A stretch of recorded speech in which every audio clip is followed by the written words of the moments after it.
Hello everyone, welcome once again. तो ये हमारा पार्ट 2 था। इसमें हमारा जो पहला टॉपिक है वो है ग्लाइऑक्सिजोम। तो ग्लाइऑक्सिजोम में कुछ नहीं होता है, ग्लाइऑक्सिजोम में कुछ नहीं होता है। यहाँ मैंने गलत टाइप कर दिया है,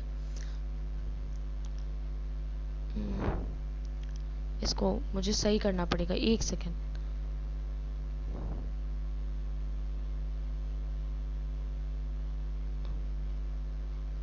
make it a Y, okay. It is ग्लाइऑक्सिजोम।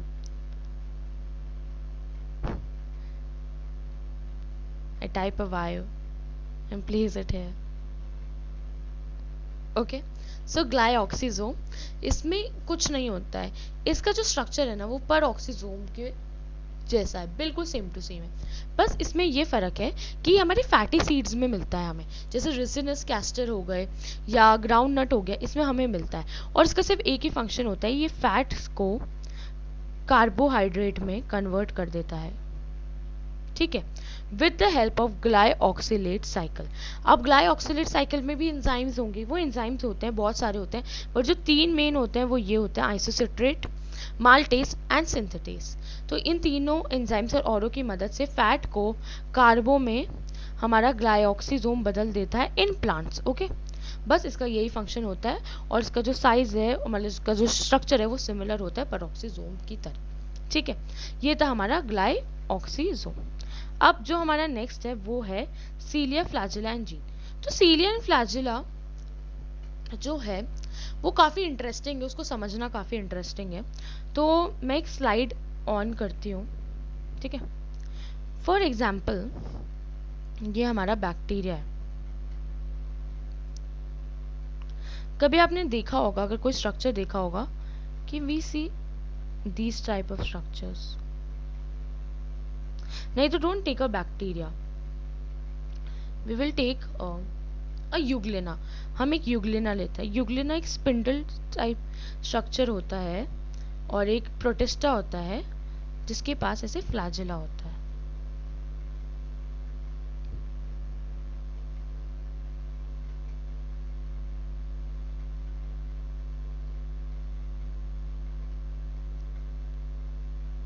ठीक है, ये हमारा यूग्लिना है और ये इसका फ्लैजिला है, ठीक है। अब फ्लैजिला क्या होता है उससे पहले हम एक और देखते हैं, समझ लो। ये हमारा एक प्रोटोजोआ है, ठीक है, इसके पास सीलिया है। अब मैंने जो यहाँ पर लिखा है उसको ध्यान से पढ़ना। मैंने लिखा these are thread like structure use for locomotion and emerge from basal body, ठीक है। मैंने यही बोला है कि ये जो दोनों हैं, ये फ्लैजिला और सीलिया जो हो गए हमारे, ये दोनों लोकोमोशन में हेल्प करते हैं, ठीक है।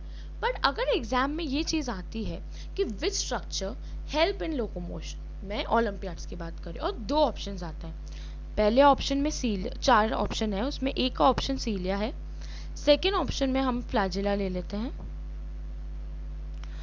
थर्ड में हम पिलाई लेते हैं, और फोर्थ में हम फिम्बरे लेते हैं, ठीक है। ये हमने लिया। अब मैंने तो लोकोमोशन में दोनों लिखवाया था, बट अगर एग्जाम में पूछते हैं तो ऑलवेज टिक फ्लैजिला। अगर सीलिया भी है और अगर दोनों में से एक है तो सीलिया चूज करना, पर अगर दोनों है ना तो हमेशा प्रायोरिटी फ्लैजिला को दी जाएगी। अब इसका क्यों, मतलब फ्लैजिला को क्यों दी जाती है प्रायोरिटी? तो फ्लैजिला को इसलिए प्रायोरिटी दी जाती है कि जो हमारा फ्लैजिला होता है ना, basically it help in locomotion, ठीक है। पर जो हमारा सीलिया होता है ना, it help in movement.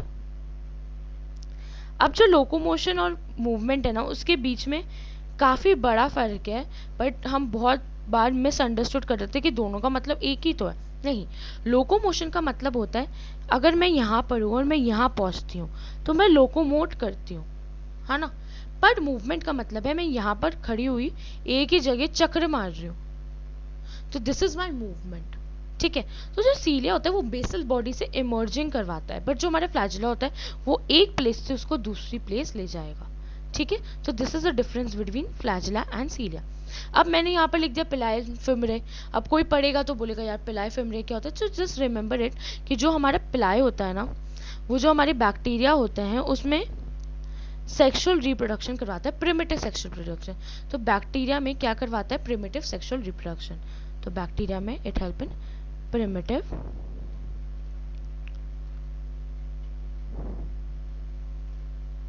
primitive sexual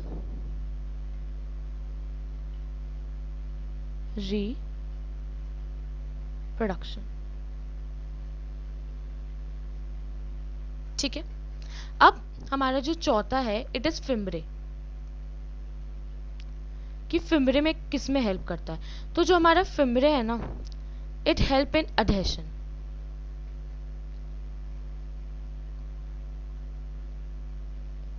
to any other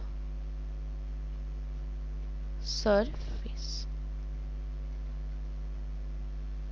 ये हमारे चारों हो गए, फ्लैजिला, सिलाई, पिलाए और फ्लैजिला, सीलिया, पिलाए और फिम्बरे। जैसे फ्लैजिला तो हमारा हेल्प करता है लोकोमोशन में, सीलिया हमारा हेल्प करता है मूवमेंट में, जो पिलाई होता है वो दो बैक्टीरिया के बीच में प्रिमिटिव टाइप का सेक्सुअल रिप्रोडक्शन कराता है, जो फिम्बरे होता है किसी भी सरफेस में एडहेशन के लिए हेल्प करता है, अटैचमेंट के लिए। सो ये ही हमारा पूरा सीलिया फ्लैजिला था। ठीक है, अब हम इसकी एक बार स्लाइड पढ़ लेते हैं। This is only thread like structure. अब जीन्स क्या होता है इसके बारे में मैंने बता दिया था, पर मैंने दोबारा बता देती हूँ कि it is a functional segment of DNA called genes. तो अगर कभी भी पूछते हैं what are the functional segment of DNA, it is our genes. So अब हमारी जो नेक्स्ट है it is of slime layer and capsule. Slime layer and capsule क्या होता है, अब इसको समझने के लिए ना हम दो तरीके के बैक्टीरिया लेते हैं। ये बैक्टीरिया ए है और ये बैक्टीरिया बी है। इसका नाम ए है और इसका नाम बी है। ठीक है, जो ए है ना, जो हमारे बैक्टीरिया होते हैं उनके पास सेल वॉल नहीं होती, उनके पास सेल कोट होता है। अब जो ए है हमारा, उसके पास सेल कोट है पर थोड़ा ऐसा है। ठीक है, बाकी पर जो हमारा बी है उसके पास जो सेल कोट है वो ऐसा है।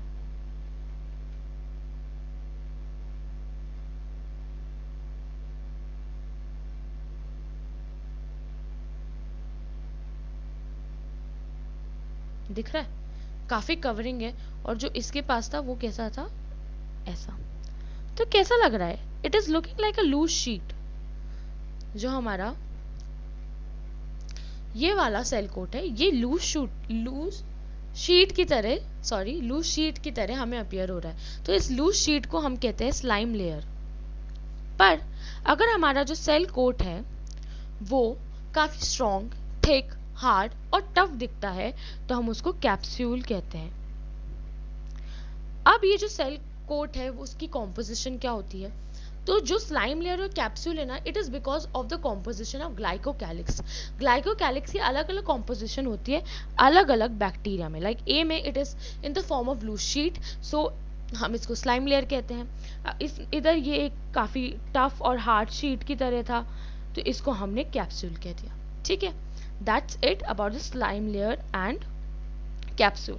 इन एनिमल सेल इसकी कॉम्पोजिशन ग्लाइकोकैलिक्स में होती है। It help in protection. अब ये जो हमारा कैप्सूल होता है ना, ये कैसे प्रोटेक्ट करता है, इट प्रोटेक्ट्स, ये हमारा जो सेल होता है उसको बर्स्टिंग से बचाता है, कोलैप्सिंग से बचाता है। तो ऐसे बचाता है, जो मैंने आपको सेल वॉल के फंक्शन बताए थे, तो बैक्टीरिया में वो ही इसके फंक्शन होता है। ठीक है, अब जो हमारा नेक्स्ट टॉपिक है it is pinocytosis, phagocytosis and exocytosis, और ये हमारे लास्ट है। तो हम पहले करते हैं पाइनोसाइटोसिस। पाइनोसाइटोसिस काफी इजी है, हमने एंडोसाइटोसिस पढ़ा था। एंडोसाइटोसिस का मतलब है किसी भी चीज का सेल के अंदर आना। ठीक है, एंडोसाइटोसिस के दो पार्ट है, एक पार्ट तो हो गया फैगो और एक पार्ट हो गया इसका पाइनो। ठीक है, अब for example this is our amoeba.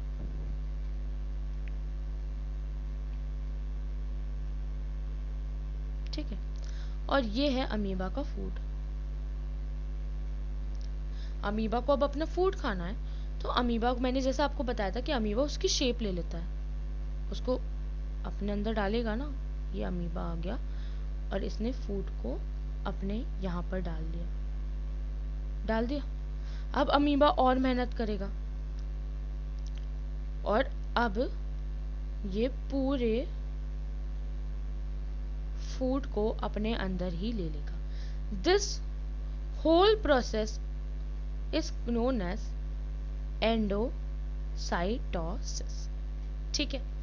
अब जो हमारा पाइनोसाइटोसिस होता है और फैगोसाइटोसिस होता है, it is also the kind of endocytosis.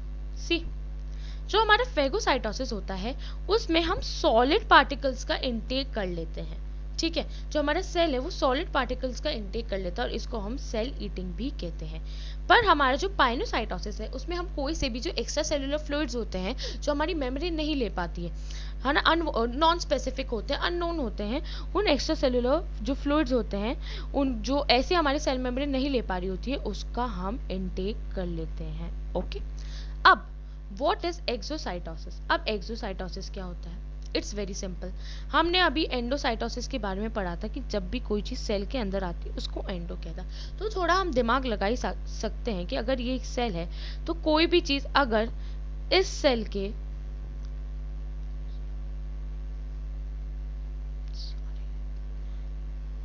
अगर कोई भी चीज इस सेल के बाहर जाएगी उसको हम एक्सोसाइटोसिस कहेंगे। एक्सोसाइटोसिस को हम एक और चीज कह सकते हैं, एक्चुअली दो चीज कह सकते हैं। पहली चीज हम इसको कह सकते हैं it known as cell ingestion. दूसरा we can call it cell vomiting, यानी कि उल्टी कर देना। जो भी इसकी वेसिकल्स में होता है, जो भी सिक्रीशन होते हैं, ये इसकी वॉमिट कर देता है, तो इसी को एक्सोसाइटोसिस कहते हैं और कुछ नहीं। So we will read it. It is cell vomiting in which vesicle filled with secretion or excretory product are discharged. वो discharge हो जाती है and this is also called as cell ejection.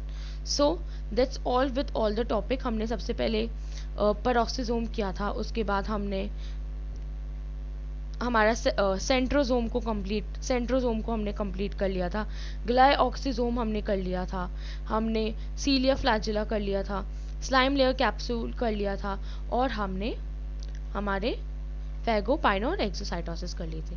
So thank you so much and please stay tune to the video, all the video, like my channel, subscribe to my channel and also share my videos. It will be very helpful for 9th standard student and 10th standard too, जो मैं videos अब बनाने वाली हूँ। And कल atoms and molecules जो 9th standard है उसकी वीडियो का पहला पार्ट आ जाएगा और जो पहला पार्ट है वो 10th के बायोलॉजी चैप्टर का आ जाएगा। जब मैं डालूंगी आपको पता ही पड़ जाएगा कि कौन सा बायोलॉजिकल चैप्टर मैं डाल रही हूँ। So stay tune to my channel और डिस्क्रिप्शन बॉक्स में मेरा टेलीग्राम चैनल का लिंक दे रखा है, वहाँ पर जाकर उस में आप क्लिक करोगे तो सीधा आप डायरेक्ट हो जाओगे टेलीग्राम चैनल में। वहाँ जाके प्लीज़ ज्वाइन इट एंड वहाँ पर सारे नोट्स अवेलेबल होते हैं which will be very helpful for you. So thank you so much and please stay tune to my channel, subscribe to my channel, like and share my video. Thank you.